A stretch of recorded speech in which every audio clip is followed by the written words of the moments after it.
No me voy a entretener tampoco en muchos saludos. Desde luego no quiero ninguna gloria, ni vana ni no vana, porque la gloria tiene que ser toda para el Señor, y si le quitamos un átomo a Él, la echamos a perder toda entera. Lo que sí quiero transmitir un saludo, porque varios hermanos de la iglesia de la asamblea a la que solemos acudir, que es la de Teis, en Vigo, Sanjurjo Badía 214, zona de Teis, nos encomendaron un saludo muy cariñoso para los hermanos de acá. De modo que lo transmitimos y vamos a comenzar con el favor de Dios y la conducción del Espíritu Santo esta serie de conferencias, y como ha dicho Germán, sí, el versículo quizá más interesante para comenzar una serie de cristología es ese de Colosenses 1:24. Pero no se puede comenzar por ese versículo. Hay que ir poniendo los fundamentos trinitarios y cristológicos para llegar ahí. Y vamos a comenzar con la lectura de una porción que es 1 Corintios 12, desde el versículo 11 hasta el versículo 27 inclusive. Hay algo que he aprendido recientemente. Qué bueno es cuando cada vez se va aprendiendo algo, aunque tenga uno más de 80 años, ¿no?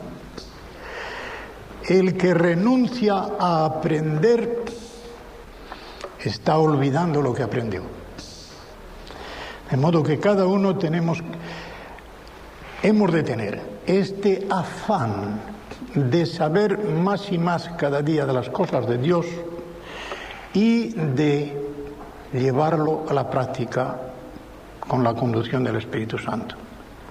Hacerlo vida, en el sentido bíblico de verdad, vivir la verdad, practicar la verdad, es esto.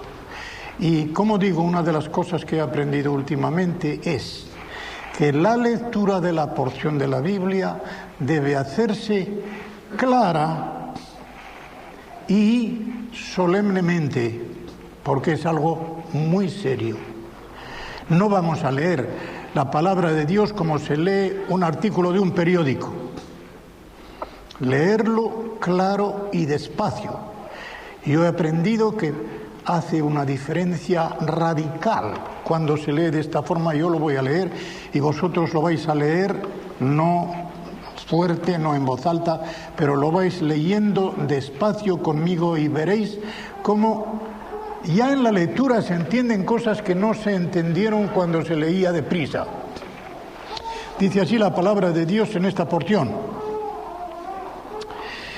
Pero todas estas cosas, es decir, los dones, el ejercicio de los dones, está hablando de dones para cosas extraordinarias en los versículos anteriores.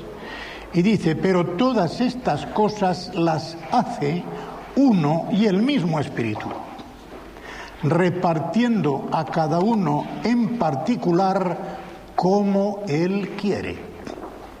La soberanía de Dios.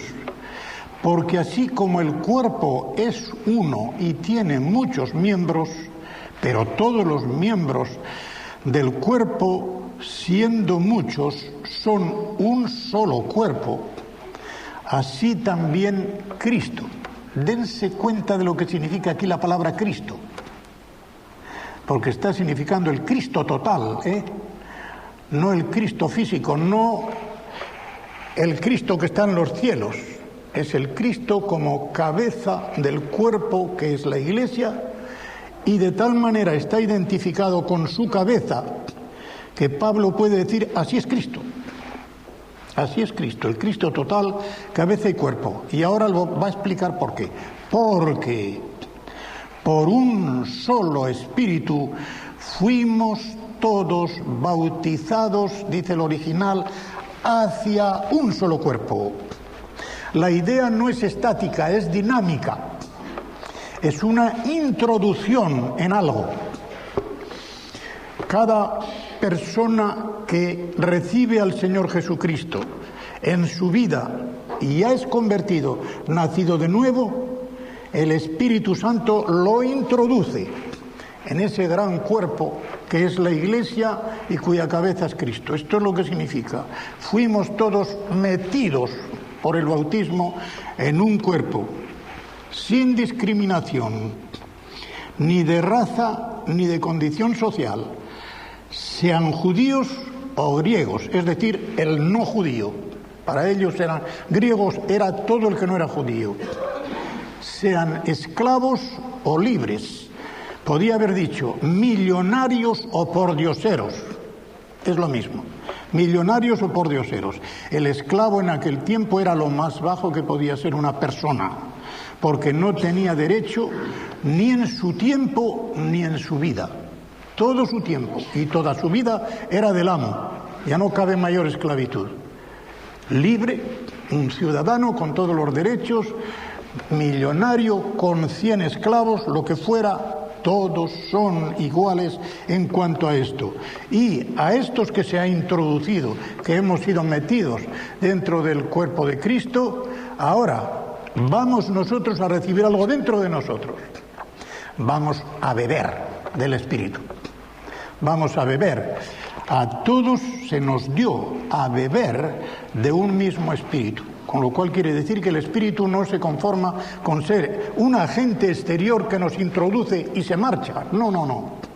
Él no se marcha, porque si se marchara ese cuerpo quedaría sin vida. El alma de ese cuerpo, Efesios 4:4, es el Espíritu Santo.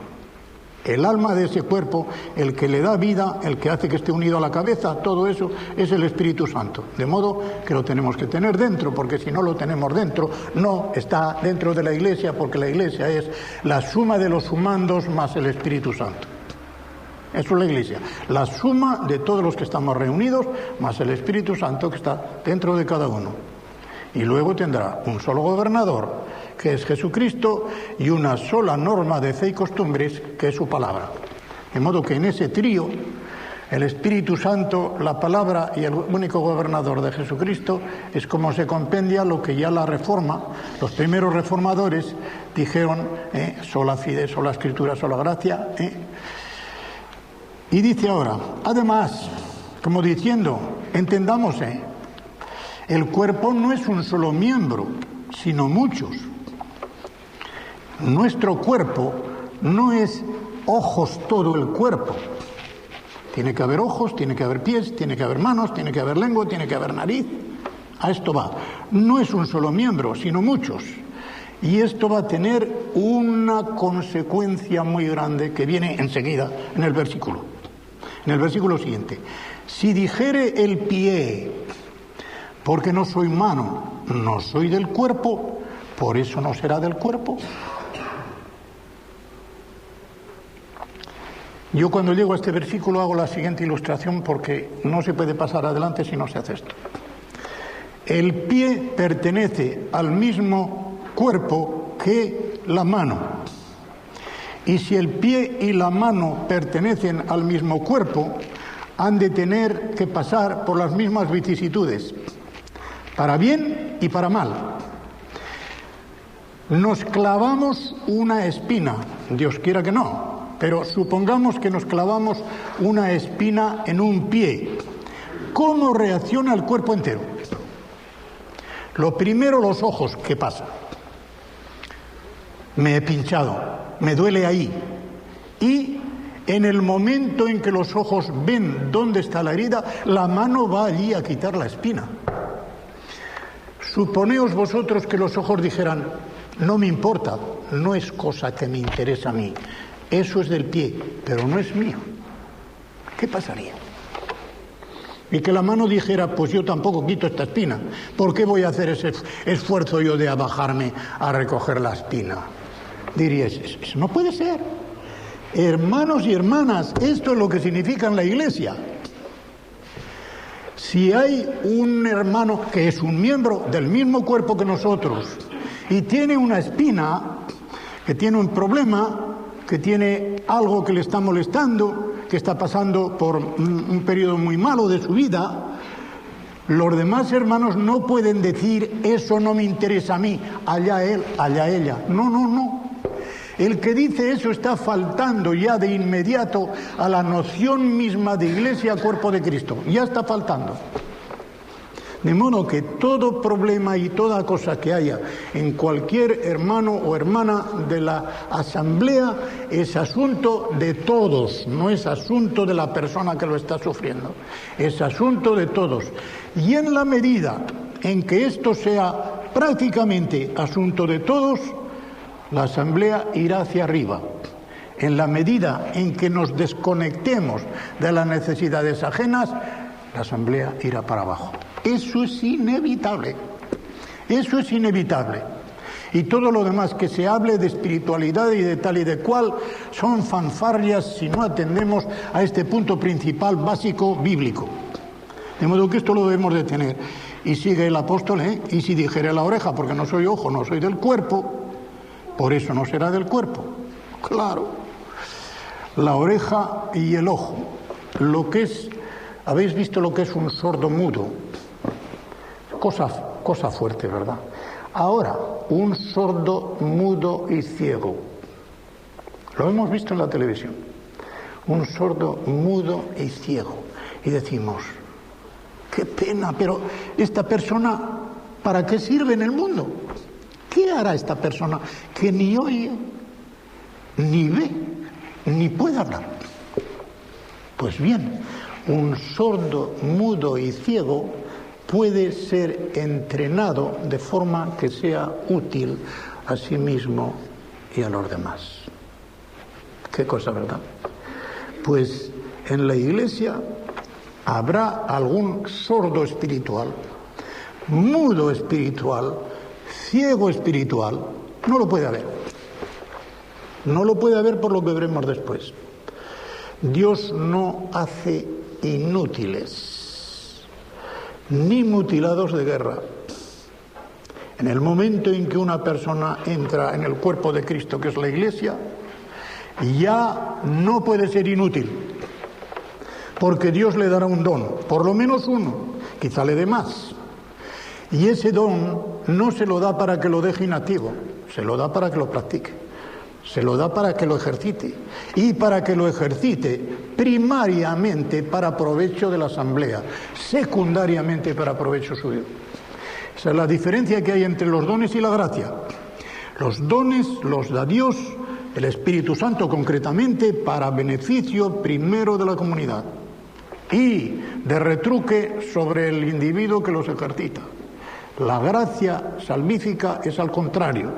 Se da primariamente para salvación del que la recibe y de retruque sobre todos los que forman parte de la misma comunidad. Estas nociones hay que tenerlas bien claras, porque de lo contrario no se entiende lo que quiere decir Pablo. Y continúa diciendo, si todo el cuerpo fuese ojo, ¿dónde estaría el oído? En ninguna parte. Y por lo tanto no podría oír. Vería mucho, pero no podía oír ni podría hablar. Si todo fuese oído, ¿dónde estaría el olfato? Y eso que el olfato, diríamos, es el menos necesario de los sentidos, pero también hace falta. Mas ahora Dios ha colocado los miembros, cada uno de ellos en el cuerpo.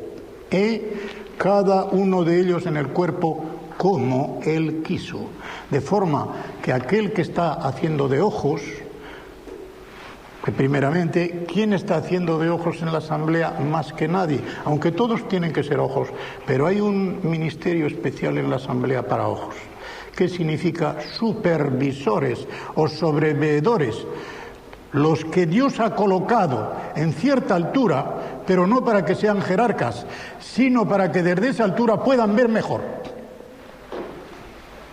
Si en vez de estar yo aquí estuviese ahí abajo, yo no vería igual, no os vería igual que desde aquí. Desde aquí puedo ver a todos y cada uno. De modo que el sobreveedor ha sido puesto en altura por Dios, no para que se crea más que los demás, sino para que pueda ver mejor los problemas de la asamblea y los problemas de cada uno. Esa es la razón. De modo que ahí está como Él quiso. Y claro, el sobrevivedor que diga, bueno, es que a mí no me apetece esto, que no te apetece. Si Dios te ha puesto ahí, no tienes más remedio que ejercitar tu responsabilidad y el privilegio que tienes. Cada privilegio lleva una responsabilidad y no se puede escapar de eso. El que quiera tener privilegios y no quiera tener responsabilidades está de nuevo haciendo metralla contra la propia noción de la Iglesia, de la Asamblea. De modo que un privilegio lleva su responsabilidad y esa responsabilidad hay que ejercitarla por medio del ejercicio de cada don. Y que no diga, es que yo no tengo ningún don. No, acabo de decir que cada uno tiene por lo menos un don. Lo que ocurre, y esto es de una psicología muy fina, ordinariamente nos vanagloriamos de lo que hacemos, pero ¿quién se vanagloria de lo que puede hacer? Hacemos así y decimos, oh, yo hice esto y lo otro y repartí tales tratados e hice tal. Y nos vanagloriamos exagerando, como el cazador o tal, ¿verdad? Que siempre dice que ha cazado más de lo que ha cazado. Exagerando. Pero uno le dice, bueno, ahora, de los hechos vamos a pasar a las posibilidades. Tú podrías hacer esto y esto y esto. No, yo no puedo hacer eso, fulanito o fulanita, eso. Sí que lo puede hacer. Claro que lo puedes hacer. Lo que pasa es que tienes una pereza gigante, ¿no? Es muy bonito decir, yo no tengo ese don porque en esa forma no tienes que trabajarlo. Pues bien, lo tienes y lo vas a ejercitar. Y si cada uno, claro, esto es imposible porque la carga de pecado del viejo hombre que todavía está ahí, nos impide el que haya un creyente perfecto ya aquí y por lo tanto que pueda haber una iglesia perfecta. Para que hubiera una iglesia perfecta, todos los miembros de la iglesia tendrían que ser perfectos. En el momento en que hay uno imperfecto, ya no puede ser perfecto. No sé si habréis oído, pero algunos de vosotros habréis oído lo que le pasó al famoso predicador del siglo pasado inglés, Spurgeon. A mí me cuesta mucho de pronunciar este nombre. Después de 40 años de aprender inglés, nunca puedo decir Spurgeon. Tengo que preguntar a mi mujer, dilo tú ahora. Lo dice, y cuando yo lo repito ya está mal pronunciado. No puede ser. Hay que aprenderlo de joven. Bueno, eso no interesa cómo lo pronuncio. Un individuo perfeccionista, de lo que llamamos perfeccionistas, se fue hacia Spurgeon o como se pronuncie, y le dije, mire, yo tengo un afán tan grande de espiritualidad que yo no me conformo con estar en la asamblea donde estoy. Yo querría ir a una iglesia lo más perfecta posible. Lo más perfecta posible. Spurgeon se le quedó mirando y le dice, ¿y por qué? ¿Por qué quiere usted ir a una iglesia perfecta? Y dice, pues porque yo querría ser más perfecto. Ah, entonces usted se tiene por imperfecto. Claro, por eso quiero una iglesia perfecta. Y dice, pues eso no puede ser. ¿No ve usted que en el momento en que usted entre, esa iglesia habrá dejado de ser perfecta? ¿Está bien, no? En el momento en que usted entre, ya no será perfecta. Entonces no busque usted una iglesia perfecta. Es inútil buscar una asamblea perfecta. Y Dios, si veis lo que dice Pablo en Filipenses 3, de los versículos 10 en adelante, son unos versículos fabulosos. Pablo nunca dice yo soy perfecto, pero sí aspiro a la perfección. Al creyente no se le puede pedir la perfección última, que es para cuando el creyente es glorificado. Hay que pedirle el aspirar a la perfección y no creerse nunca ya lo conseguí. ¿Qué dice allí Pablo? No que ya sea perfecto o que ya lo haya alcanzado, pero una cosa hago, olvidando lo que queda detrás, extendiéndome a lo que queda por delante, voy corriendo hacia la meta del supremo llamamiento de Dios en Cristo Jesús. Esto es lo que tenemos que hacer. Él está poniendo ahí la imagen del atleta en los Juegos Olímpicos que va corriendo a ver si coge la medalla de oro. El primero a coger la medalla de oro. La diferencia muy grande es que en los Juegos Olímpicos solo uno puede tener la medalla de oro. En la Iglesia Dios quiere que todos tengan medalla de oro. Que todos tengan medalla de oro. Que todos lleguen a un primer puesto. Y vamos adelante. Versículo 20. Pero ahora son muchos los miembros, pero el cuerpo es uno solo. Ni el ojo puede decir a la mano, no te necesito, ni tampoco la cabeza a los pies, no tengo necesidad de vosotros. Antes bien, atención, antes bien, los miembros del cuerpo que parecen más débiles son los más necesarios. ¿No creéis que esto es muy atrevido? ¿No creéis que es esto muy atrevido? Decir que los más débiles son los más necesarios. Os voy a decir por qué.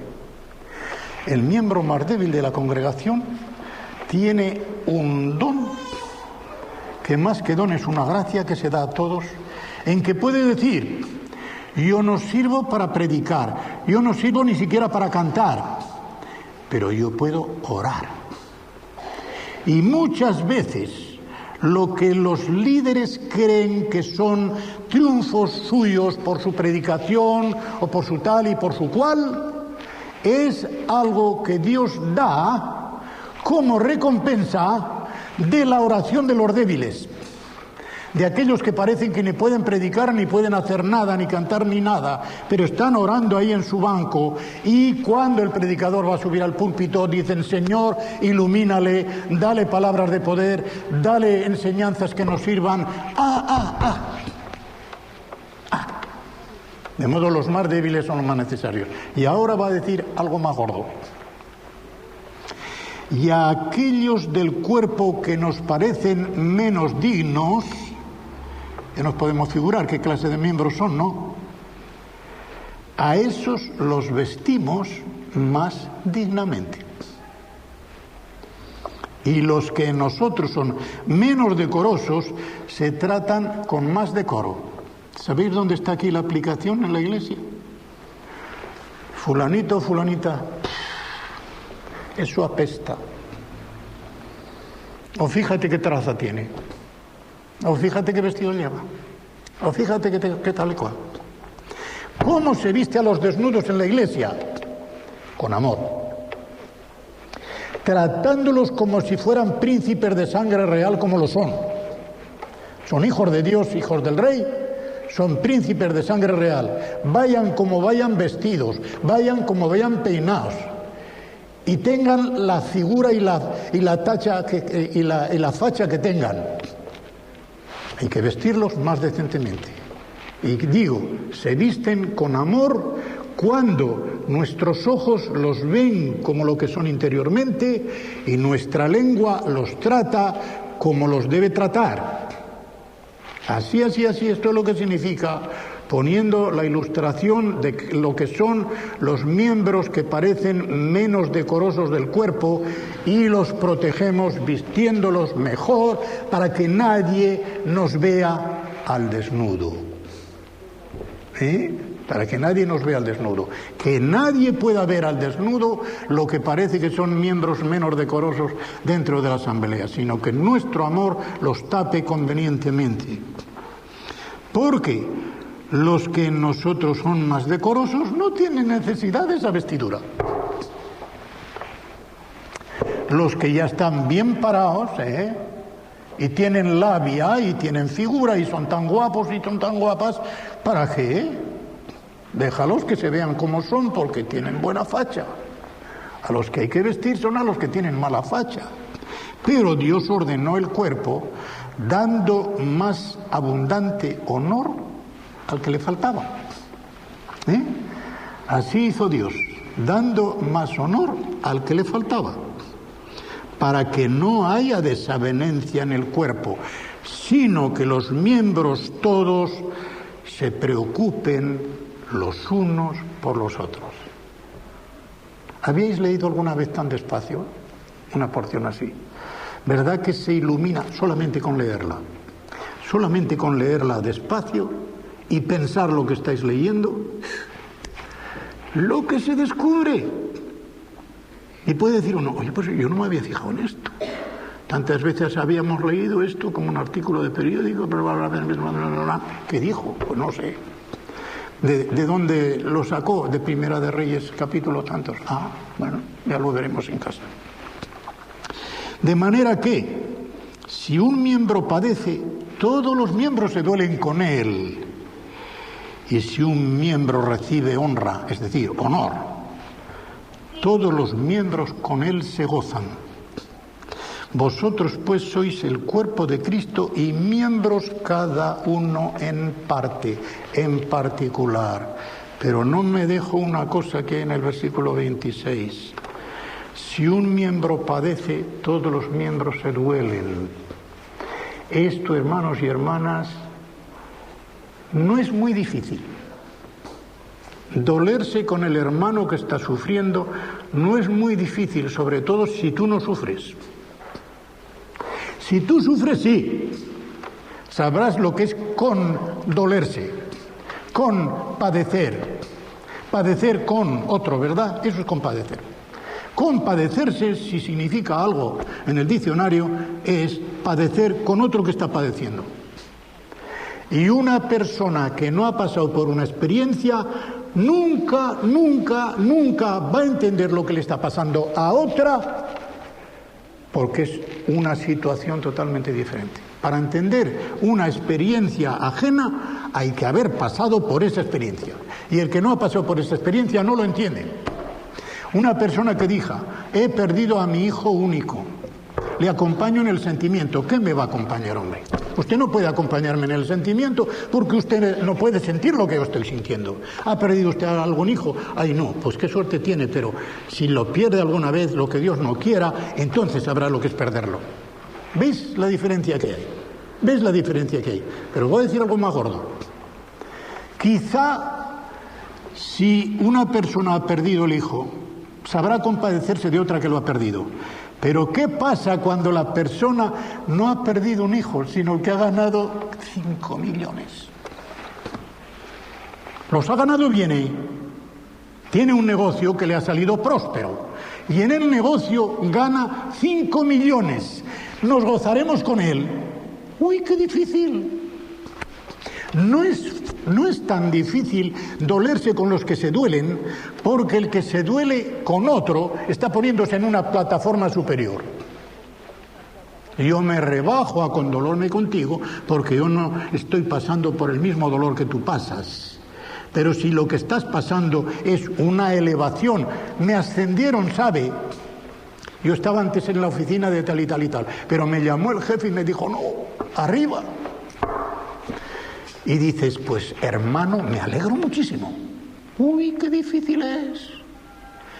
Porque la reacción del yo viejo es, qué suerte tiene este maldito. Y fíjate, no es más que por la cara, hombre. No es por lo que hace. Si todos sabemos que no vale para nada. Pero claro, como tiene influencia de tal y de cual, pues está subiendo y yo siempre en el mismo sitio. ¿Verdad que es difícil? ¿Verdad que es difícil? Ahora, Dios no manda imposibles. Todo lo que Dios manda está bajo una condición. Lo amas. Estás cumpliendo la nota distintiva del cristiano. En esto conocerán, Juan 13:35, en esto conocerán que sois mis discípulos, en que os amáis los unos a los otros como yo os he amado. Lo amas de veras. Si lo amas de veras te alegrarás. Te condolerás cuando lo pase mal, pero te alegrarás muchísimo cuando lo pase bien. Te alegrarás muchísimo cuando lo pase bien. Porque además, en el momento en que una persona, un hermano o una hermana, no se alegra con las cosas buenas que le están pasando al otro hermano o a la otra hermana, ¿qué indica esto? Si indica falta de amor, indica por lo tanto envidia, celos, resentimiento, división. Ya está hecha la división. Ya no vas a mirarle con la misma cara que le mirabas ayer. Y si no le miras con la misma cara que le mirabas ayer, estás haciendo ya una partición dentro del cuerpo de Cristo. Y cuando son muchos los que hacen esta partición y es un partido el que se está resintiendo de que los otros están subiendo y ellos se quedan en el mismo lugar, pues ya está la división dentro de una asamblea. Y uno tira por un lado y otro tira por otro. Así comienzan las divisiones. Comienzan por celos, por envidias. ¿Qué pasaba en Corinto? Primer capítulo de la epístola. Así comienza ya la epístola. Apenas ha terminado el saludo el apóstol Pablo y ya comienza diciendo: porque decís, yo soy de tal, yo soy de cual, yo soy de cual, yo soy de cual. 4 partidos dentro de la iglesia. Y hasta el partido que decía yo soy de Cristo estaba mal. Porque cuando uno llega, habéis leído en el versículo 10 y siguientes cuando dice: yo soy de Cefas, yo soy de Pablo, yo soy de Apolos, yo soy de Cristo. Y diríais: menos mal que hay un partido que tiene razón. Pues no. Pablo dice que ese cuarto partido tampoco tiene razón. ¿Por qué? Porque esos que decían yo soy de Cristo, decían: yo soy de Cristo, tú no. Tú no. De modo que estaban haciendo de Cristo un partido para monopolizar al propio Cristo. Tú no, yo sí. De modo que estaban haciendo partido, porque tenían que haber dicho: mira, tú y yo somos de Cristo. Y todos somos de Cristo y vamos a dejarnos de Apolos y de Cefas y de Pablo. Y se acabó. Pero, ¿y qué dice Pablo enseguida? Carnales. ¿No sois carnales? Y en el saludo les ha dicho que no hay ningún don que les falte. Muchos dones y poca gracia. Muchos dones y poca gracia. Y luego se jactaban de que hablaban en lenguas, de que profetizaban, de que hacían tal y de cual y de cual. ¿Y qué había en aquella iglesia? Desorden. Desorden. De modo que aquí dejamos la lectura, que ha sido un poco larga porque ha sido con comentario y así no tengo que hacerlo después. Y no me he dado cuenta de cuándo he comenzado, eso es lo malo. Pues bien, vamos a comenzar por el principio, aunque hemos puesto bastantes principios. Hemos de partir de lo siguiente: toda la vida del creyente. Y fijaos dónde voy a comenzar. Desde la eternidad donde se produjo la elección de Dios, escogidos en Él, ¿cuándo? Desde antes de la fundación del mundo. ¿Qué quiere decir allí la fundación? ¿Cómo se funda una sociedad o se funda un equipo de fútbol? No. Ahí fundación no viene de fundar en ese sentido, sino de poner un fundamento. Desde antes que Dios pusiera las columnas en las que se sostiene el globo terráqueo, columnas que según la Biblia en el Antiguo Testamento, en Job concretamente, están suspendidas sobre la nada. Lo colgó sobre el vacío, dice en Job. Lo colgó sobre el vacío, con lo cual la palabra de Dios, muchísimos siglos antes de que Newton encontrara la ley de la gravedad, ya nos dijo que no hacía falta que nuestro globo terráqueo se sostuviera sobre otra cosa que sobre el poder de Dios, que es el que ha puesto la ley de la gravedad. Y ahí está, suspendida sobre el vacío.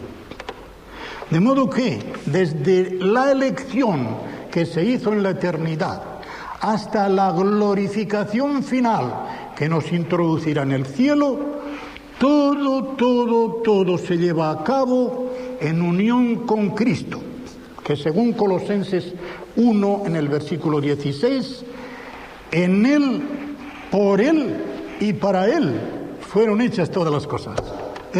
Las 3 preposiciones. En Él, porque Él es la palabra personal de Dios, la imagen del Dios invisible. ¿Y cómo fue hecho el ser humano? Conforme a la imagen de Dios. ¿Qué dijo Dios en plural en el consejo de las 3 personas divinas? Génesis 1:26.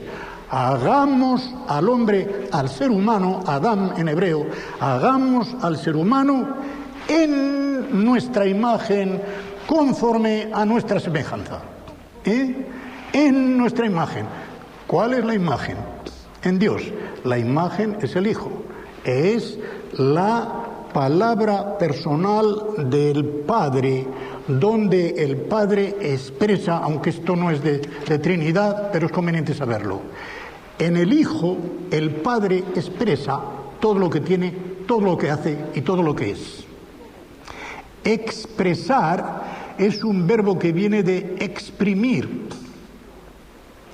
de modo que cada uno expresa lo que exprime de aquí. El que no tiene en el cerebro más que serrín, lo que expresa por la boca será serrín. El que no tiene más que basura aquí, lo que expresa por la boca al exprimir ese limón será basura. Pero el que tenga algo digno de decirse aquí, porque tiene sus pensamientos puestos en Dios, puestos en Cristo, exprimes ese limón y ¿qué saldrá por la boca? Pues saldrán cosas de Dios y cosas que honren al Señor Jesucristo y que edifiquen a su iglesia y sean testimonio ante el mundo. Así. Eso es lo que significa expresar. Como se dice técnicamente en latín, expresar es el frecuentativo de exprimir. En otras palabras, es estar exprimiendo sin parar. Eso es expresar. Estás exprimiendo sin parar. Cuando hablas estás exprimiendo ese limón sin parar. Y va saliendo lo que tienes ahí. Lo que tienes en el corazón, lo que tienes en la mente, va saliendo. Pues bien, ese es el Hijo. En Él, por medio de Él, porque ya desde Génesis 2... se está haciendo todo por medio de la palabra de Dios. Por medio de su palabra se hace todo. Todas las cosas, Juan 1:4, todas las cosas, Juan 1:3, perdón, todas las cosas fueron hechas por medio de Él y ninguna de las cosas que fueron hechas sin Él. Y todo lo que fue hecho, por medio de Él fue hecho. Esta es una manera hebraica de decir, como decimos, por activa y por pasiva, una misma cosa. ¿Recordáis cuando los embajadores de Babilonia fueron a Ezequías a hacerle una visita protocolaria, pero muy interesada, de espionaje? Y Ezequías cometió una imprudencia muy grave. Mejor es que no le hubiera pedido al Señor que le alargase 15 años la vida, porque si no se lo hubiera alargado no hubiera cometido las tonterías que cometió después. La cosa es que les enseñó todo lo que tenía en su casa y todo lo que había en el templo. Y sale Isaías a su encuentro y dice, ¿qué querían esos individuos que han venido a tu casa? Dice, pues mira, querían hablar conmigo y tal, era una embajada, embajadores de Babilonia, ese imperio tan grande. Sí. ¿Y qué les has enseñado? Uy, todo lo que tenía les he enseñado. No he dejado ninguna cosa sin enseñarles, ¿veis? Por activa y por pasiva. Todo los he enseñado. No he dejado ninguna cosa sin enseñarles. Pues bien tonto ha sido. Todo lo que les has enseñado, no tardarán en llevárselo. ¿Cómo se quedó, verdad? Pues bien, de la misma manera dice, todas las cosas por medio de Él fueron hechas, y ninguna de las cosas que fueron hechas fue hecha sin Él. Y para Él, porque Dios ha querido que en virtud de la obra de la redención que Jesucristo llevó a cabo en la cruz del Calvario, Él que se humilló hasta lo más bajo, sea también exaltado hasta lo más alto, que toda la gloria sea para Él, para que en el nombre de Jesús se doble toda rodilla y toda lengua confiese que Jesús es el Señor. Así termina esa la perícopa famosa de Filipenses 2, ¿verdad? Del 5 al 11. Y que toda lengua confiese que Jesús es el Señor. La gloria para Él. En Él, por medio de Él y para Él. Colosenses 1:16. Y eso nos lleva, ¿por qué? ¿Por qué? ¿Por qué se hizo la obra de la redención de esa forma? Porque Hebreos 2, Él se había hecho solidario de nuestra naturaleza y de nuestra suerte. Luego veremos un versículo que no hace tanto que yo lo comprendí suficientemente bien. Dice en Hebreos en el capítulo 2, y desde el versículo 5 hasta, vamos a leer, hasta el 17. Porque no sujetó a los ángeles el mundo venidero, acerca del cual estamos hablando. Pero alguien testificó en cierto lugar diciendo, que es en el Salmo 8, ¿qué es el hombre para que te acuerdes de él? ¿O el hijo del hombre para que le visites? La palabra técnica esta de visitar, el verbo padak, en hebreo es de doble filo. Puede ser visitar para cosa buena o visitar para castigo. Aquí es visitar para honrar al hombre. ¿Qué es el hombre para que le visites de esta forma tan buena? Le hiciste un poco menor que los ángeles. Menor que los ángeles somos en naturaleza, mayores que los ángeles en gracia. Porque no socorrió a los ángeles, como dirá después, sino a la descendencia espiritual de Abraham. Y los ángeles son servidores nuestros, como termina el capítulo primero. No son todos espíritus ministradores enviados para servicio, servidores a favor de los que serán herederos de la salvación. Le coronaste de gloria y de honra y le pusiste sobre las obras de tus manos. Todo lo sujetaste bajo sus pies. Porque en cuanto le sujetó todas las cosas, nada dejó que no sea sujeto a él. Ya tenemos el mismo hebraísmo. Pero todavía no vemos que todas las cosas le sean sujetas, ¿no? Al hombre no le son sujetas todas las cosas porque, según Romanos 8, 22 y 23, está esperando, la creación entera está gimiendo como con dolores de parto, esperando la redención de los hijos de Dios. ¿Cuándo será esa redención completa? Cuando seamos glorificados, arrebatados con Cristo, glorificados, y entonces, con esa glorificación, todo el universo cantará un himno a Dios porque el hombre habrá sido rehabilitado y con el hombre todo el hábitat será rehabilitado también. Entonces, dice, no, todavía no, pero hay un hombre que ya ha pasado por ahí. Pero vemos a aquel que fue hecho un poco menor que los ángeles y para que no se dude de quién es, lo nombra, a Jesús. Ese sí. Ya lo vemos coronado de gloria y de honra. ¿Por qué? A causa del padecimiento de la muerte, para que por la gracia de Dios gustase la muerte por todos. Mirad, hay dos maneras de gustar. Por ejemplo, suponed una cosa que os guste a todos. Un pastel con crema por encima, yo creo que no nos importaría a todos meter el dedo, ¿no? Uno mete el dedo y dice, bueno, ya sé cómo está. Ese es un gustar. Pero el gustar que hay aquí, el verbo que hay aquí para gustar no es ese. Es paladear. Verlo así, pues sí que está bueno. Ahora veis lo que significa paladear la muerte. En otras palabras, Jesucristo al morir no tomó con el dedo un poquito de la muerte para decir qué mala es. No, la paladeó, la saboreó. Paladeó la muerte por nosotros. Porque si no la hubiera paladeado, hubiéramos sido salvos solo a medias, un poquito. Gusté la muerte un poquito, pues entonces yo voy a recibir tu vida un poquito. No, yo la paladeé hasta el fondo.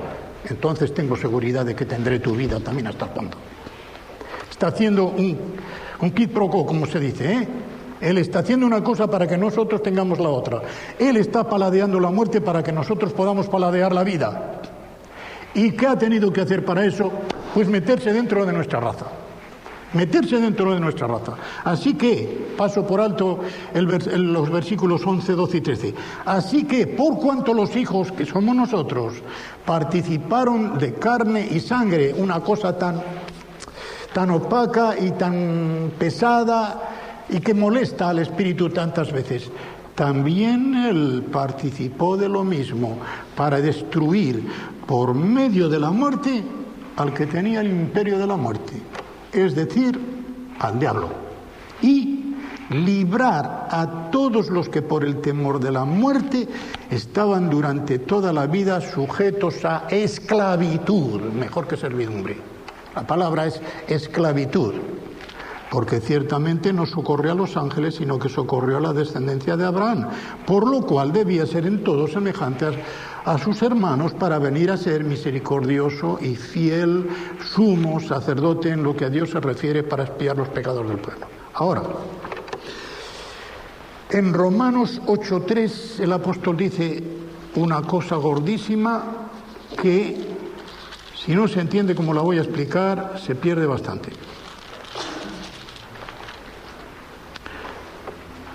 Dice el versículo 3, está hablando de que no hay condenación para los que están en Cristo, ¿verdad? La justificación ya está conseguida. De modo que una vez justificados, la salvación no se puede perder. La salvación no se puede perder. La unión con Cristo no se puede perder. Podrá quebrarse la comunión con Dios, pero la unión con Cristo no se puede perder. Ahora, pues, ninguna condenación hay para los que están en Cristo Jesús. Y me detengo ahí. Porque la ley del Espíritu de vida en Cristo Jesús me ha librado de la ley del pecado y de la muerte. Aunque en realidad dice de la ley del pecado y de la ley de la muerte. Pero es verdad que me ha librado de las tres cosas. De la ley, del pecado y de la muerte. Porque Él mató a la muerte muriendo, Él mató al pecado legalmente en la cruz y Él mató a la ley. Porque crucificó allí, Colosenses 2, el documento que nos era contrario. ¿Qué documento hay en la Biblia que no sea contrario? Los 10 mandamientos que nos están diciendo, no harás esto, no harás lo otro, no harás lo otro, no harás lo otro. Y dice Jesucristo, voy a acabar con el no y voy a establecer un sí. Acaba con todos los nos y te manda un sí. Amarás a tu prójimo como a ti mismo. Ama a tu hermano y has cumplido la ley, dice Pablo. 3 veces repite Pablo. El que ama a su hermano ha cumplido la ley. ¿Y qué quiere decir que la ha cumplido? Y hasta es bastante no. El verbo cumplir en el original significa llenar. Y con esas 3 cosas ya sabemos qué es lo que significa nuestra vida en Cristo de cara a la comunidad y de cara a nosotros mismos en virtud de esa solidaridad que tenemos y que nos ganó Cristo al gustar la muerte por todos nosotros, para que todos nosotros gustásemos la vida por medio de Él. Y mediante esta solidaridad, mediante esta unión con Cristo, la Iglesia y todos los creyentes recibe lo que llama el Nuevo Testamento el pleroma, la plenitud. Efesios 1:23 dice que Jesucristo es la plenitud, o que la Iglesia es la plenitud del que lo llena todo en todos. Y es la única vez que plenitud está en sentido pasivo. Todas las demás veces están en sentido activo. Lo voy a explicar porque es una cosa fácil. Colosenses 2:9 dice que en Él, en Jesucristo, reside, mora la plenitud de la deidad. ¿Qué significa eso? Que la deidad está llenando completamente a Cristo. De modo que plenitud ahí tiene un sentido activo. La divinidad llena a Cristo. En otras palabras, Cristo está tan lleno de la deidad que es Dios, siendo un hombre que aparece a todos como hombre, es Dios. De tal forma es Dios que en Juan 14, 9 y 10 le dice a Felipe, pero Felipe, tanto tiempo llevo contigo y todavía no me conoces. El que me ha visto a mí, ha visto al Padre. Así de sencillo. El que me ha visto a mí, ha visto a Dios. ¿Por qué? Porque yo soy Dios. Y si no lo crees, que yo estoy en el Padre y el Padre está en mí, mira las obras. ¿Quién hace las obras? Él las hace. El Padre hace dentro de mí las obras que yo hago, como diciendo, estamos tan bien ensamblados, tan bien conectados, que lo llevamos, toda la empresa la llevamos en común. Yo y el Padre somos uno. Yo y el Padre somos uno. De modo que, en esta forma, el que está unido a Cristo en su cuerpo, que es la Iglesia, está recibiendo, no le está dando a Cristo plenitud, está recibiendo de la plenitud de Cristo. Está recibiendo. Cristo es el que lo llena todo en todos. Y en esa forma nosotros, dentro de la capacidad que cada persona humana tiene, incluso elevada por la gracia, está recibiendo de Cristo todo lo que necesita para su bienestar espiritual. Todo lo que necesita. Y no hay ninguna cosa que necesite para su bienestar espiritual que tenga que decir, para esto no me llega Cristo, tengo que ir a otra parte. Esto es muy interesante, hermanos y hermanas, como podéis comprender, cuando se habla, por ejemplo, con un católico romano que tiene una devoción tan grande a la Virgen, que dice, como lo dicen muchos de ellos, yo, miren, le voy a decir la verdad, a Jesucristo sí, tal cual, pero a la Virgen, miren, es que la madre, los hombres son tan severos, tal, miran a Jesucristo como si fuera, y a Dios hoy, no. Los padres están para dar palos. Cuando el padre da un palo, tú te vas a las faldas de la madre, ay mamá que me pegó el papá y tal, ay hijo mío tal. No. Dios, dice el Antiguo Testamento, en Isaías, es padre y madre a la vez. Es padre y madre a la vez. ¿Se olvidará la madre del hijo de sus entrañas? Dice Dios allí en Isaías. ¿Se olvidará la madre del hijo de sus entrañas? Como diciendo, no, ¿verdad? Y continúa, pues bien, aunque se olvide, aunque llegue el momento en que una madre sea tan degenerada que se olvide del hijo de sus entrañas, yo nunca me olvidaré de ti. ¿Cuánto nos consuela eso, verdad? Porque si eso le dijo a Israel, ¿cuánto más no lo dirá a su iglesia? ¿Se olvidará la madre del hijo de sus entrañas? Pues mira, aunque llegue ese caso, yo no me olvidaré de ti. Saber que tenemos un Dios que nunca se olvida de nosotros y que nos mira bien incluso cuando le miramos mal. En 2 de Timoteo dice el apóstol Pablo que incluso cuando nosotros somos infieles, Él permanece fiel. No puede negarse a sí mismo. No puede negarse a sí mismo. No puede decir, yo soy así hoy, pero no seré así mañana. Hoy te miro bien, pero quizá mañana te miro mal. Eso sería negarse a sí mismo, porque Dios no cambia. Dios cuando dice sí, es sí para siempre. Cuando dice no, no es no para siempre, gracias a Dios, ¿verdad? Porque está diciendo no un día, pero cuando la persona recibe a Cristo y se convierte, ya ha cambiado, no Dios, cambia la persona. Y al cambiar la persona, Dios, que siempre mira bien, va a un sujeto que merece una buena mirada, que ya no está bajo la ira de Dios, sino que está bajo las alas de su misericordia. Y esta unión, yo no sé cuánto estoy. Se marca las 11, que serán las 12, claro. Esta unión es presentada, creo que esto es muy interesante, ya procuraré ir un poco más deprisa ahora. Esta unión es presentada en el Nuevo Testamento bajo 5 símbolos, pero voy a referirme a los 3 principales. El primer símbolo es el que estamos contemplando ahora, cabeza-cuerpo. Jesucristo cabeza, la Iglesia es un cuerpo, es el más unido, porque si decimos también es esposa, la Iglesia también es esposa, pero ¿dónde hay más unión? Decidme, ¿dónde hay más unión?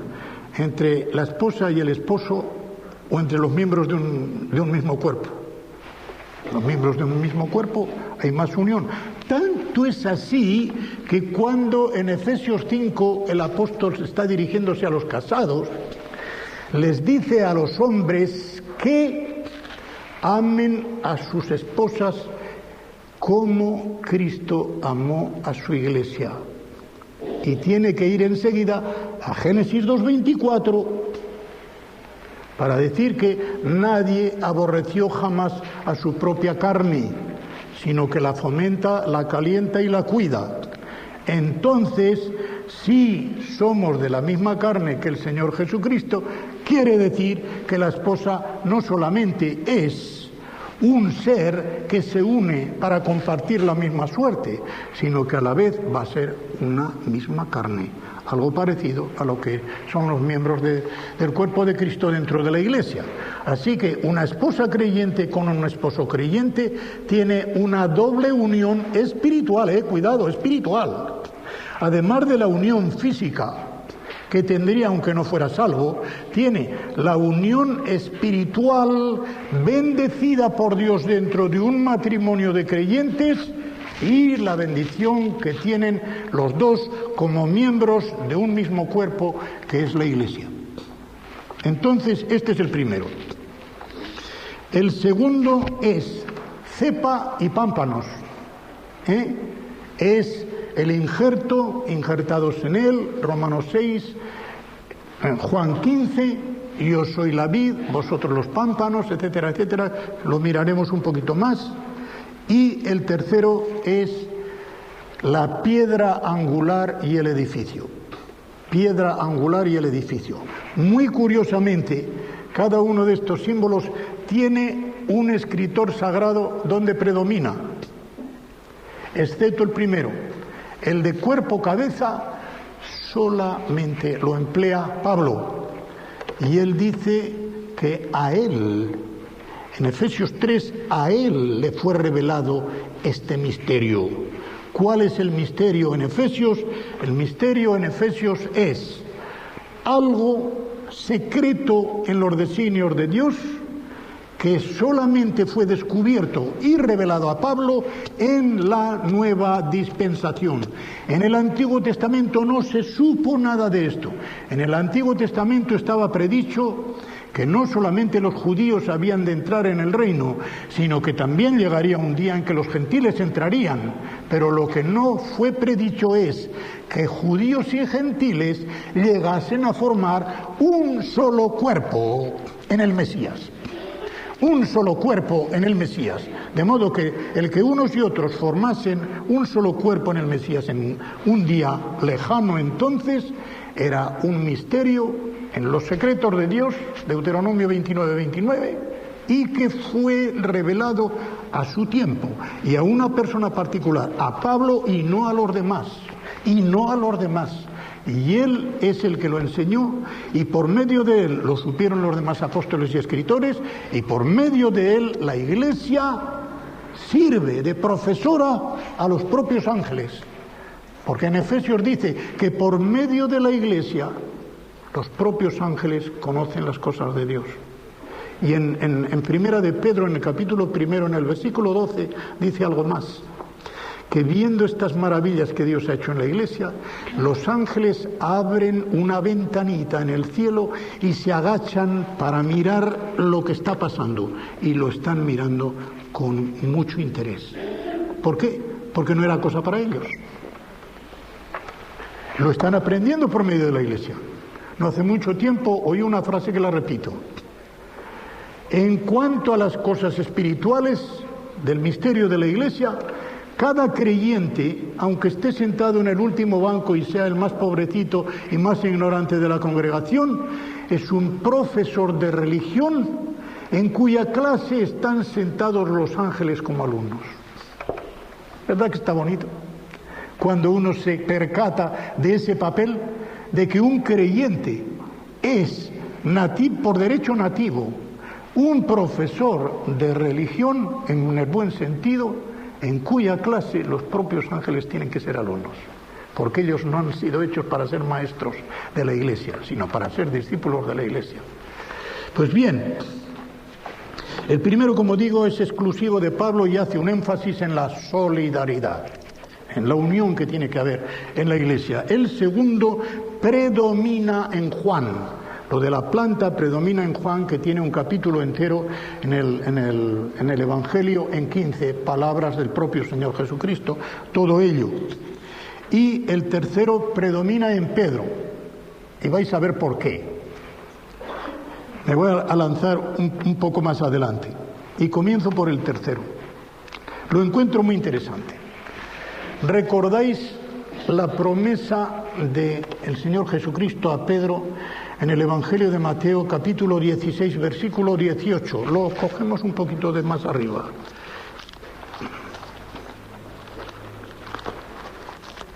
es aquel pasaje muy interesante para todos nosotros, porque la pregunta podría ir a cada uno de nosotros: ¿quién dices tú que es el Cristo? ¿Verdad? ¿Quién dices tú que es el Cristo? Viniendo Jesús, Mateo 16:13, a la región de Cesarea de Filipo, preguntó a sus discípulos diciendo: ¿quién dicen los hombres que es el Hijo del Hombre? Que es como solía llamarse Jesucristo a sí mismo, el Hijo del Hombre. Ellos dijeron: pues lo que piensa la gente por ahí es lo siguiente. Unos dicen: Juan el Bautista ha resucitado, Juan el Bautista. Otros Elías, otros Jeremías, y otros decían, iban nombrando otros profetas. Él les dijo: ¿y vosotros? ¿Y vosotros? ¿Quién decís que soy yo? Qué pregunta tan bonita, ¿verdad? ¿Qué dice la gente por ahí del Evangelio? ¿Qué dice la gente por ahí de la Iglesia? ¿Y tú qué dices? ¿Qué dice la gente que es Jesucristo? ¿Y tú qué dices que es Jesucristo? ¿Quién decís vosotros que soy yo? Y Simón Pedro, impulsivo, y además siempre se sentía él un poco como portavoz de los demás. No tenía un temperamento primario y saltaba a la primera: antes de que nadie me pise la respuesta, salto yo. Pues tú eres el Cristo, el Mesías, el Hijo del Dios vivo, el Hijo del Dios viviente. Entonces le respondió Jesús: bienaventurado, dichoso, feliz, como quiera interpretarse esto, eres Simón, hijo de Juan, no hijo de Jonás. Porque no te lo reveló carne ni sangre, no te lo dijo ninguna persona humana, esto significa carne y sangre, sino mi Padre que está en los cielos. Esto es fruto de una revelación especial que te ha hecho mi Padre para que tú dijeras aquí esa confesión que va a ser el fundamento de la Iglesia. El fundamento de la Iglesia es que Jesucristo es el Cristo, el Hijo del Dios viviente. Y aún te digo más, y yo también te digo a ti, como tú me has dicho a mí, que tú eres Pedro, una piedra, y sobre esta piedra, roca, digamos lo que sea, yo estoy seguro de que Jesucristo empleó la misma palabra. Él estaba hablando en arameo, aunque aquí el evangelista lo tiene que poner en griego, ¿verdad? Hay muchos que dicen que Mateo escribió primero en hebreo y que lo tradujo después al griego y que lo que tenemos es el griego. A mí no me interesa eso. Yo sé que Jesucristo hablaba arameo y que en arameo tuvo que decir kefa, que es lo que significa piedra, y que repitió la palabra kefa. Tú eres kefa y sobre este kefa yo edificaré mi iglesia. Pero no quería decir que iba a edificar la iglesia sobre la persona de Pedro, sino sobre la confesión que Pedro acababa de pronunciar. Sobre eso que has dicho tú, yo edificaré mi iglesia. Sobre eso que acabas de decir, sí, sobre eso que acabas de decir. Y cada creyente que dice: tú eres el Mesías, tú eres el Cristo, el Hijo del Dios viviente, es una piedra. ¿Cómo lo sabemos esto? Bueno, vamos a preguntárselo al más interesado. ¿Quién es el más interesado para decirnos lo que quiso decir Jesucristo allí? El propio Pedro. ¿Y dónde lo dice Pedro? En la primera epístola, en el segundo capítulo, en los versículos del 5 al 8, allí lo tienes. ¿Qué dice Pedro allí? Y vosotros también, como piedras espirituales, id siendo edificadas. ¿Sobre qué? Sobre Jesucristo, que es la piedra principal del ángulo. Piedra que Dios quiso edificar tal, y que los que rehusaron la desecharon diciendo: no nos vale. Los que no creyeron que Jesucristo era el Mesías, los fariseos, los escribas, tal, dijeron: no queremos esa piedra, no nos vale. Nosotros esperábamos otra clase de Mesías. Nos ha salido rana. No puede ser. No creemos en él. La desecharon. Y por su desobediencia, los que la desechan se pierden. Los que la desechan se pierden. Sobre esta roca edificaré mi iglesia. Me paro ahí por una cosa. ¿Habéis pensado alguna vez en el oficio que tenía Jesucristo? El oficio secular. ¿Qué era Jesucristo antes de salir a la vida pública? Hijo del carpintero. Marcos dice algo más, no dice que era el hijo del carpintero, dice que era carpintero. Pero la palabra que hay en griego para carpintero no significa carpintero, significa albañil. Albañil que trabaja con madera.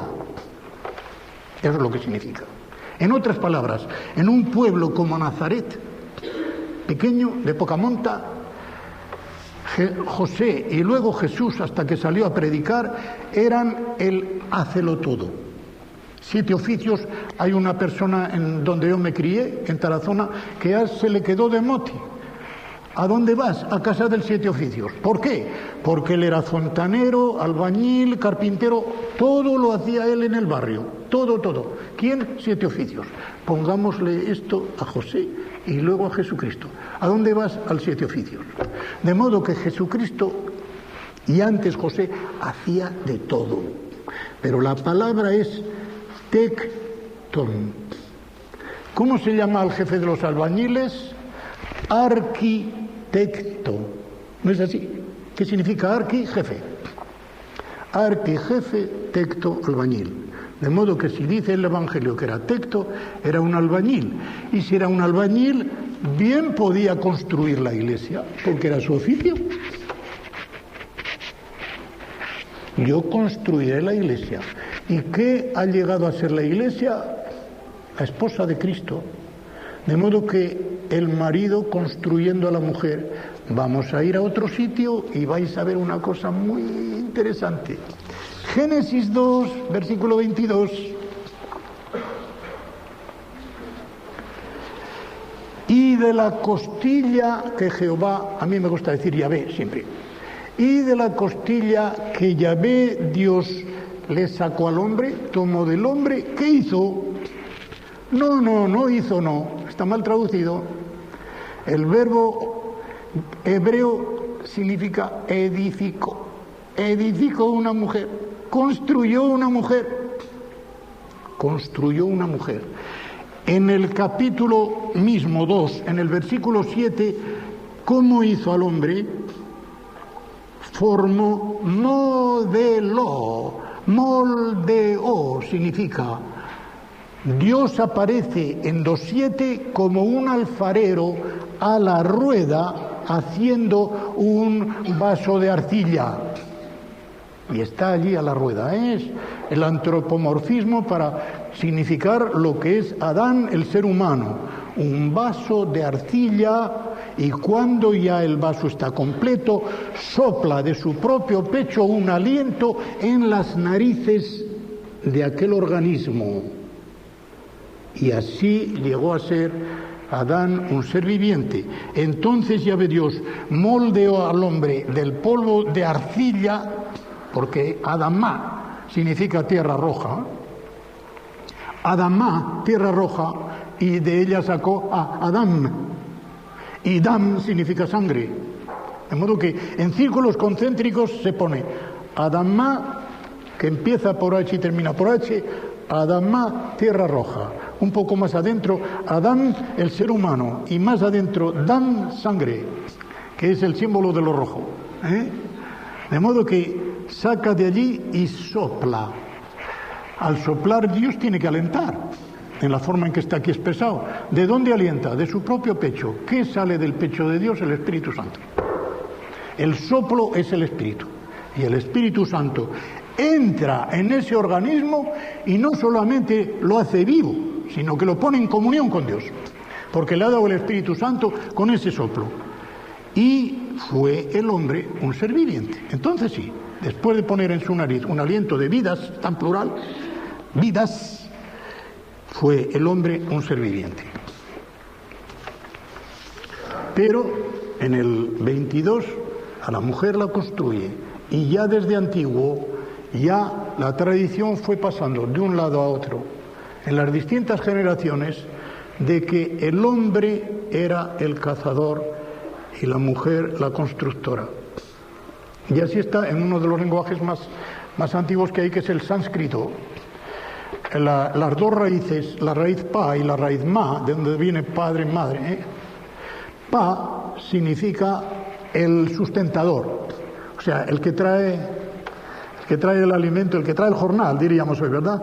El que trae el jornal. Ma, edificadora. Así, ya en el sánscrito. ¿Por qué? Porque en realidad la mujer, con la administración de lo que el hombre trae, construye o destruye. Pero hay otra cosa.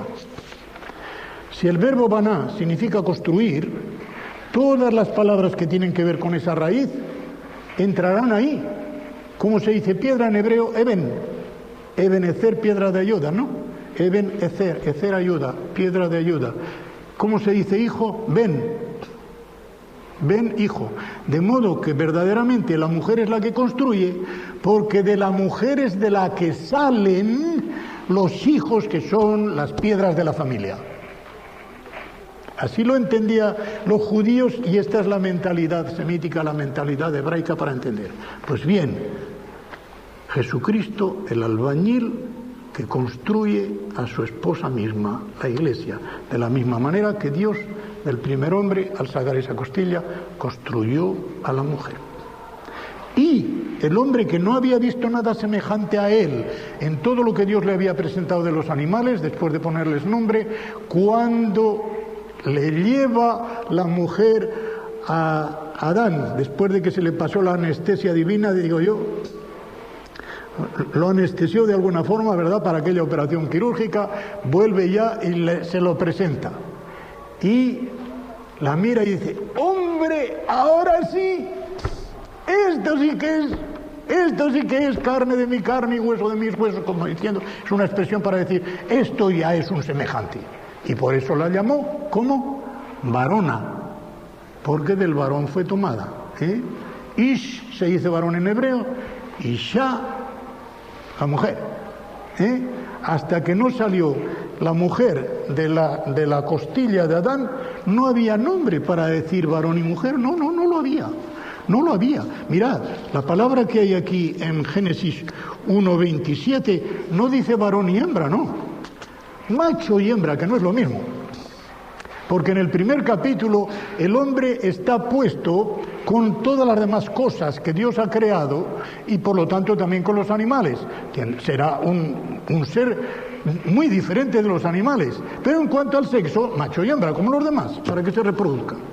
Ahora vendrá todo lo demás en la elevación que va a venir, porque en el capítulo 2 va a venir toda ese dramatismo de hacer el vaso de arcilla, de poner el aliento de Dios en su propio pecho, tal.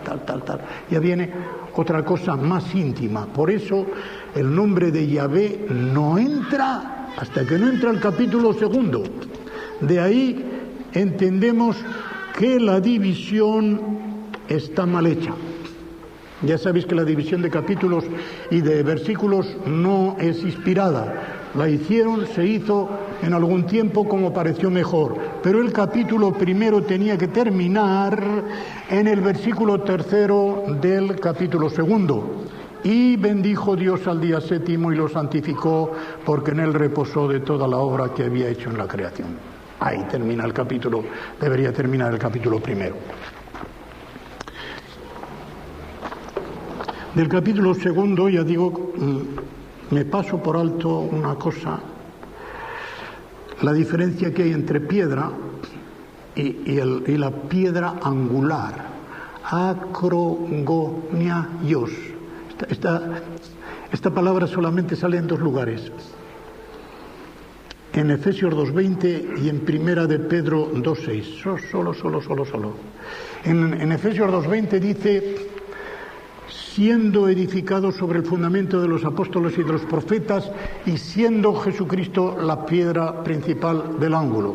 La piedra principal del ángulo es una piedra que sirve de base, de pared y de techo. Esto es lo que significa la palabra griega, Sirve de base, teniendo una buena base de sustentación, se edifica sobre roca, no sobre arena, La pared para que marque la norma de conducta recta, una plomada, y luego el techo que protege. Esto es lo que significa la palabra esta. Lo demás de la viña, yo tenía todavía aquí para decir, si quedaba tiempo, acerca del capítulo 15, lo que es la cepa y los pámpanos, solamente diré una cosa de cada uno de los dos. El versículo 2 del capítulo 15 de Juan y el versículo 6 del capítulo 6 de Romanos, porque suelen entenderse mal. El versículo 2 de Juan 15 no está bien traducido. La verdadera traducción es: todo pámpano en mí. No todo pámpano que en mí lleva fruto, sino todo pámpano en mí que lleva fruto. ¿Dónde está la distinción? La siguiente: todo pámpano en mí es la unión, que lleva fruto es la comunión. El fruto es efecto de la comunión, no de la unión. Efecto de la unión es la justificación, pero no la santificación, no el fruto. Y lo que significa, lo que el Señor en Juan 15 quiere decir es que estemos unidos a Él para dar fruto, no para otra cosa, para dar fruto. Y bien, todo pámpano en mí, unión, que lleva fruto, lo podaré para que den más fruto, etcétera, etcétera, etcétera. Y en Romanos 6:6 es cuando dice que ese injerto que tenemos en Cristo es para que el cuerpo de pecado sea destruido. No hay tal destrucción. No hay tal destrucción. El cuerpo de pecado no queda destruido en esta vida. Queda anulado legalmente y contrarrestado realmente. Anulado legalmente. El poder del pecado quedó anulado legalmente en la cruz del Calvario y queda contrarrestado mediante la conducción del Espíritu Santo, porque si quedara destruido, no diría Pablo en el versículo 12: no reine pues el pecado en vuestros miembros. Si quedara destruido, ¿cómo va a reinar? Ahora, termino con esta ilustración. Yo creo que, aunque me haya alargado, no me alargaré, Dios mediante, en ninguna otra conferencia, pero esta son fundamentos, mejor darlos todos de una vez y que se sepan. La ilustración es la siguiente: una persona está en el servicio militar. Mientras está en el servicio militar y lleva uniforme, se encuentra al coronel de su regimiento, tiene que pararse y a sus órdenes mi coronel.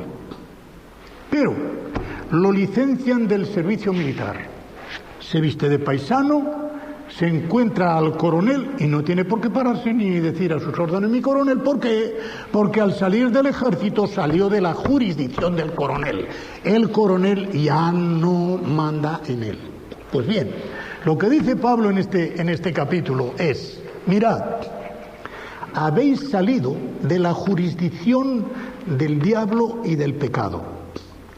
No seáis tan idiotas que después de haber salido de su jurisdicción os paréis, le hagáis el saludo y lo obedezcáis porque ya habéis salido de la jurisdicción. No reine pues el pecado en vuestros miembros. ¿Por qué? Porque ya no manda. Ya no manda.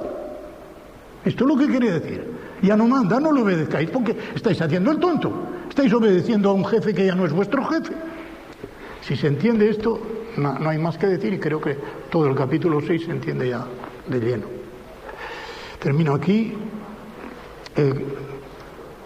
Voy a pedir la bendición del Señor sobre esto. Él me perdonará que haya estado tanto tiempo, porque creo que ha sido para su gloria, para edificación de su iglesia. Y Señor, en este momento te damos gracias porque has reunido aquí a estos hijos tuyos y hemos querido todos aprender de tu palabra. Hemos querido aprender de ti y sobre todo hemos querido aprender la gloria del Señor Jesucristo y su gracia, que siendo rico por nosotros se hizo pobre para enriquecernos con su pobreza. Señor, gracias por ese don inefable. Señor, gracias porque Él, cuando nosotros éramos débiles, enemigos, rebeldes, Él vino a dar su vida por nosotros, aunque no lo merecíamos ni podíamos hacer ningún esfuerzo para ello. Gracias, Señor, porque todo lo hiciste tú y nosotros solamente hemos tenido que recibir. Y te pedimos que nos sigas bendiciendo en este día por la tarde y en el resto de esta semana. Que vayamos aprendiendo más y más y más de tus cosas y que después de aprenderlas, por medio de tu Espíritu Santo, las llevemos a la práctica para que así tú seas glorificado y tu iglesia sea edificada. Te lo pedimos todo en el nombre del Señor Jesús. Amén.